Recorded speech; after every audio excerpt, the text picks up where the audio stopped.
Assalamualaikum warahmatullahi wabarakatuh. Perkenalkan, nama saya Dia Adina Teilasani, NIM 2018350350. Di sini saya akan membahas tentang pendapat salah satu seorang filsafat yang terkenal, yaitu Ludwig Joseph Johann Wittgenstein. Wittgenstein lahir di Wina pada tanggal 26 April pada tahun 1889.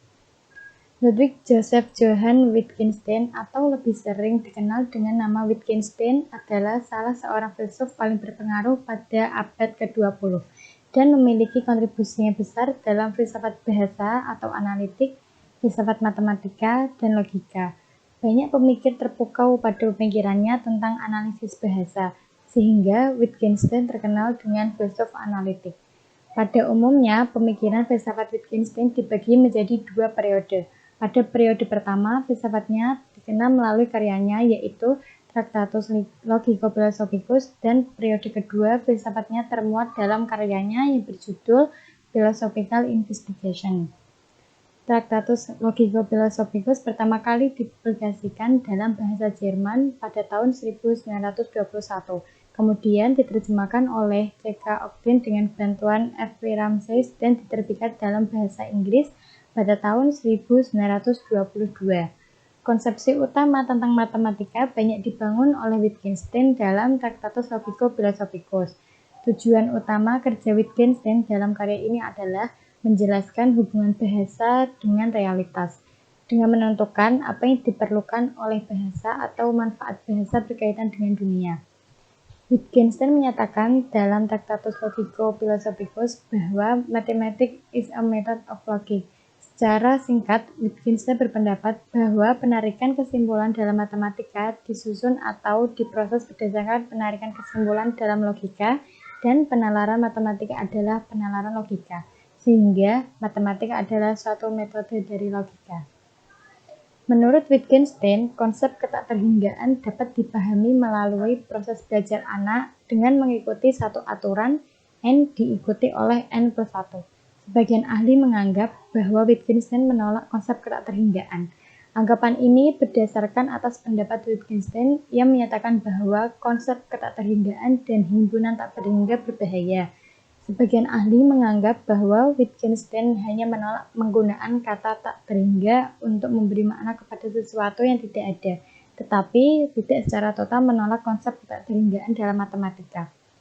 Pesan yang terkandung di dalam Tractatus Logico-Philosophicus adalah terdapat hubungan yang pasti atau tepat antara bahasa, logika, dan dunia, karena bahasa dan logika selalu bersama-sama di dalam sesuatu yang dapat dikatakan. Sebagian besar konsep filsafat bahasa biasa dipengaruhi dan dirintis oleh Ludwig Wittgenstein pada periode kedua.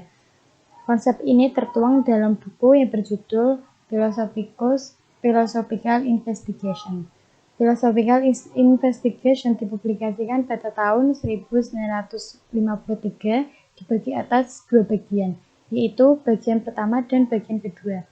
Bagian pertama diselesaikan secara lengkap pada tahun 1945 dan bagian kedua ditulis antara tahun 1947 dan 1949. Secara prinsip, Philosophical Investigation memberi inspirasi filsafat bahasa biasa. Philosophical Investigation adalah karya yang juga memberikan perhatian pada logika dan bahasa, tetapi penyajiannya tidak terlalu teknik seperti Tractatus Logico-Philosophicus. Teori kedua Wittgenstein ini memuat teori makna dalam penggunaan atau meaning in use dan permainan bahasa. Makna sebuah kata adalah penggunaannya dalam kalimat. Makna sebuah kalimat adalah penggunaannya dalam bahasa, dan makna dalam bahasa adalah penggunaannya dalam berbagai konteks kehidupan manusia.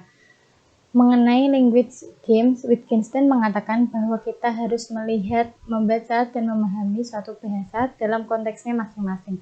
Artinya, ada aturan atau norma dalam menggunakan bahasa di berbagai bidang kehidupan. Philosophical Investigation mengkritik semua filsafat tradisional termasuk karya Wittgenstein yang awal. Ini salah satu keganjilan atau keunikan perjalanan pemikiran filsafat Wittgenstein yang sangat berbeda dengan para pemikir lain. Ia mengkritik karyanya sendiri dalam Tractatus Logico-Philosophicus melalui Philosophical Investigation. Pemikiran Wittgenstein tentang matematika juga mengalami perkembangan yang disebabkan oleh interaksinya dengan para pemikir filsafat matematika seperti Frege, Russell, Hilbert, Brouwer, Ramsey, Weismann, dan sebagainya. Perkembangan pemikiran Wittgenstein dalam bidang matematika sangat penting untuk dikaji karena ia banyak memberikan kritik kepada aliran filsafat matematika, terutama logisme, formalisme, dan intuisionisme. Pemikiran Wittgenstein juga berpengaruh terhadap perkembangan filsafat matematika yang dikembangkan oleh Ernst. Pemikiran filsafat matematika yang dibangun oleh Ernst menjadi dasar pengembangan filsafat pendidikan matematika. Sekian, terima kasih. Itu salah satu dari pendapat filsafat terkenal yaitu Wittgenstein. Assalamualaikum warahmatullahi wabarakatuh.